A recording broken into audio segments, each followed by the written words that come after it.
اگر گھر میں صرف میاں اور بیوی رہتے ہوں اور بیوی بغیر کسی وجہ کے کہے کہ میں کھانا نہیں پکاؤں گی، آپ باہر سے لے کر آئیں اور وہ اس کو معمول بھی بنا لے، تو کیا شوہر کے لیے اس کے اس مطالبے کو پورا کرنا چاہیے یا اسے تادیب کا اختیار ہے؟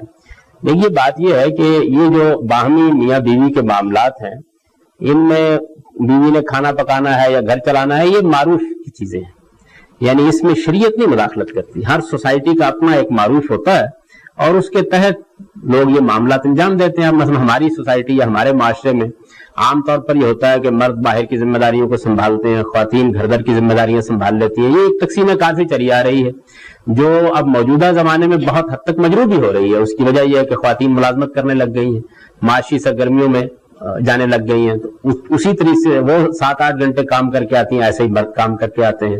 اس کا نتیجہ یہ نکلتا ہے کہ جو پہلے سے ہمارا ایک سسٹم چل رہا تھا سوسائٹی کا، اس میں بہت کچھ اب تبدیلی تغیر کی ضرورت پڑتی جا رہی ہے. تو اس وجہ سے یہ کوئی شریعت کا مسئلہ نہیں ہے، یہ سوسائٹی کے معروف کا مسئلہ ہے. اور سوسائٹی کے معروفات میں اصل میں جو اصل چیز ہے وہ یہ ہے کہ باہمی موافقت سے گھر چلایا جائے.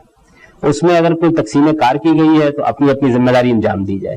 یہ کوئی ابدی تقسیم نہیں ہے کہ خواتین کو ضرور کھانا پکانا ہے اور آپ کو ضرور کھانا کھانا ہے بیٹھ کے، یعنی یہ کوئی ابدی تقسیم نہیں ہے، نہ اس کے لیے شریعت نے کوئی نص وارد کی ہے.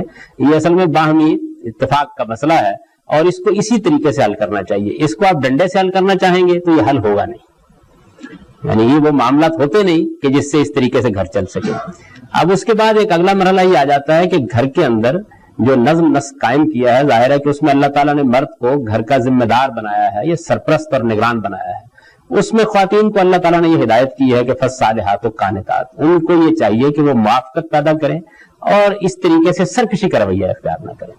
اگر کوئی خاتون سرکشی کا رویہ اختیار کر دیے، سرکشی کا مطلب یہ نہیں کہ آپ ایک فضول سی بات کہہ رہے ہیں یا معقول قسم کا کوئی بات کہہ رہے ہیں وہ مان نہیں رہی، مطلب یہ کہ وہ گھر کی اتھارٹی کو ختم کرنے کے لیے تیار ہو جاتی ہے. اس کو عربی میں نشوز کہا جاتا ہے، یعنی اب گویا اس نے گویا گھر کے نظم ہی کو ماننے سے انکار کر دیا. تو اس صورت میں بھی اللہ تعالیٰ نے یہ تحفظ دیا خواتین کو کہ آپ یہ نہیں کر سکتے کہ آپ تادیب کے لیے ڈنڈا اٹھا لیں، آپ کو پہلے سمجھانے بجانے کا عمل کرنا چاہیے. اس میں آپ خاندان کے لوگوں کو شریک کریں، اپنے اہل و عیال میں سے دوسرے لوگوں کو کریں اور اس معاملے کو نصیحت سے سلجھانے کی کوشش کریں.